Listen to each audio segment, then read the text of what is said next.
Halo, perkenalkan nama lengkap saya Ana Anselmi Lipatlein, NIM 2201060043, kelas B. Di sini saya akan menjelaskan materi kesetimbangan kimia tentang termodinamika pencampuran larutan ideal dan hukum Henry, hukum distribusi Nernst, dan sifat koligatif larutan.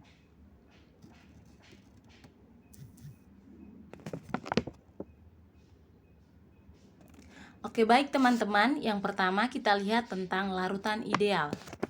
Larutan ideal merupakan sebuah konsep teoritis dalam kimia yang menggambarkan campuran dua atau lebih zat cair yang memiliki sifat-sifat termodinamika yang identik dengan campuran gas ideal. Dalam larutan ideal, interaksi antara partikel saat terlarut dan pelarut identik dengan interaksi antara partikel pelarut itu sendiri.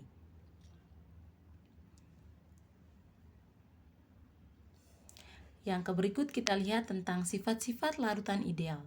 Ada beberapa sifat-sifat larutan ideal, antara lain yang pertama, partikel saat terlarut dan partikel pelarut tersusun sembarang. Tidak ada pemisahan atau pengelompokan partikel berdasarkan jenisnya. Yang kedua, tekanan uap larutan ideal adalah jumlah fraksional dari tekanan uap murni masing-masing komponen. Tekanan uap total larutan ideal dalam dihitung dengan hukum Raoult. Sifat yang berikut, pada proses pencampurannya tidak terjadi efek kalor. Artinya tidak ada perubahan entalpi delta H saat komponen dicampur untuk membentuk larutan. Yang berikut, volume larutan ideal adalah jumlah fraksional dari volume murni masing-masing komponen. Volume total larutan ideal dapat dihitung dengan aturan pencampuran sederhana. Oke teman-teman, yang berikut kita lihat tentang ciri-ciri larutan ideal. Ciri-ciri larutan ideal juga memiliki beberapa ciri-ciri. Yang pertama, volume aditif, di mana volume total larutan ideal sama dengan penjumlahan volume komponennya sebelum dicampur. Ciri-ciri yang kedua itu tentang tekanan uap parsial, di mana tekanan uap parsial saat terlarut dalam larutan ideal sebanding dengan fraksi molnya dalam larutan. Yang ketiga, entalpi pencampuran. Entalpi pencampuran larutan ideal 0 menunjukkan tidak ada perubahan energi internal selama proses pencampuran. Yang berikut, sifat koligatif larutan. Sifat koligatif larutan ideal seperti penurunan titik beku, kenaikan titik didih, dan tekanan osmotik sebanding dengan konsentrasi molal saat terlarut. Yang berikut, entropi pencampuran, di mana entropi pencampuran larutan ideal positif menunjukkan peningkatan keacakan sistem.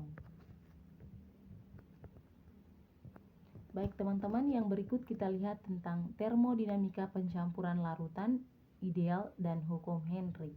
Yang pertama kita lihat tentang termodinamika pencampuran larutan ideal, di mana pencampuran dua zat cair yang murni untuk membentuk larutan ideal melibatkan perubahan termodinamika tertentu. Berikut adalah beberapa aspek penting dari termodinamika pencampuran larutan ideal.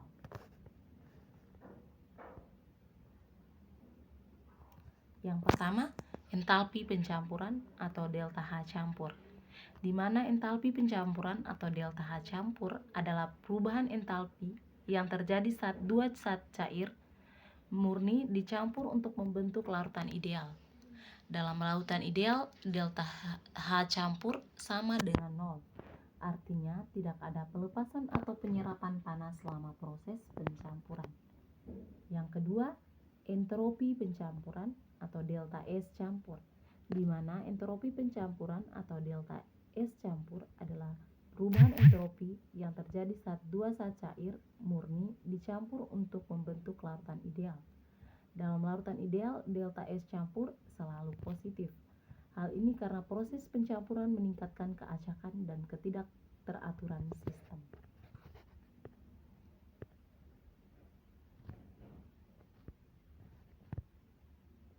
Yang ketiga, energi bebas Gibbs pencampuran atau delta G campur. Di mana energi bebas Gibbs pencampuran atau delta G campur adalah perubahan energi bebas Gibbs yang terjadi saat dua zat cair murni dicampur untuk membentuk larutan ideal. Dalam larutan ideal, delta G campur negatif pada semua suhu dan komposisi. Artinya pencampuran zat cair murni untuk membentuk larutan ideal secara spontan dan menguntungkan secara termodinamika. Baik teman-teman, yang berikut kita lihat tentang hukum Henry. Hukum Henry menyatakan bahwa tekanan uap parsial dari gas terlarut dalam larutan ideal sama dengan tekanan uap murni gas terlarut di atas larutan pada suhu yang sama, dikalikan dengan fraksi mol gas terlarut dalam larutan. Yang berikut secara matematis hukum Henry dapat ditulis sebagai berikut. PI sama dengan XI kali PI, di mana PI adalah tekanan uap parsial gas terlarut I dalam larutan, XI adalah fraksi mol gas terlarut I dalam larutan, dan PI adalah tekanan uap murni gas terlarut I pada suhu yang sama. Jadi teman-teman, hukum Henry hanya berlaku untuk larutan ideal dan pada tekanan rendah. Pada tekanan tinggi terjadi penyimpangan dari hukum Henry karena interaksi antar molekul, antar partikel saat terlarut dan pelarut menjadi lebih signifikan. Yang berikut kita lihat tentang hukum distribusi Nernst. Hukum distribusi Nernst menyatakan bahwa rasio konsentrasi suatu zat terlarut ada antara dua fasa tak campur, misalnya air dan oktanol, adalah konstan pada temperatur tertentu. Konstanta ini disebut koefisien distribusi. Yang berikut kita lihat sifat koligatif larutan, di mana sifat koligatif larutan adalah sifat-sifat yang bergantung pada jumlah total partikel terlarut dalam larutan dan tidak bergantung pada jenis partikel terlarut. Sifat-sifat koligatif yang umum meliputi: yang pertama, penurunan tekanan uap. Tekanan uap larutan lebih rendah daripada tekanan uap larut murninya. Yang kedua, kenaikan titik didih, di mana titik didih larutan lebih tinggi daripada titik didih pelarut murninya. Yang ketiga, penurunan titik beku. Titik beku larutan lebih tinggi. Oke, baik teman-teman, sampai di sini dulu materi kita tentang larutan ideal, termodinamika pencampuran larutan ideal, dan hukum Henry, hukum distribusi Nernst, dan sifat koligatif larutan. Terima kasih banyak teman-teman, semoga materinya ini bisa bermanfaat bagi kita semua. Jangan lupa like, comment, subscribe, dan share ya teman-teman. Bye-bye.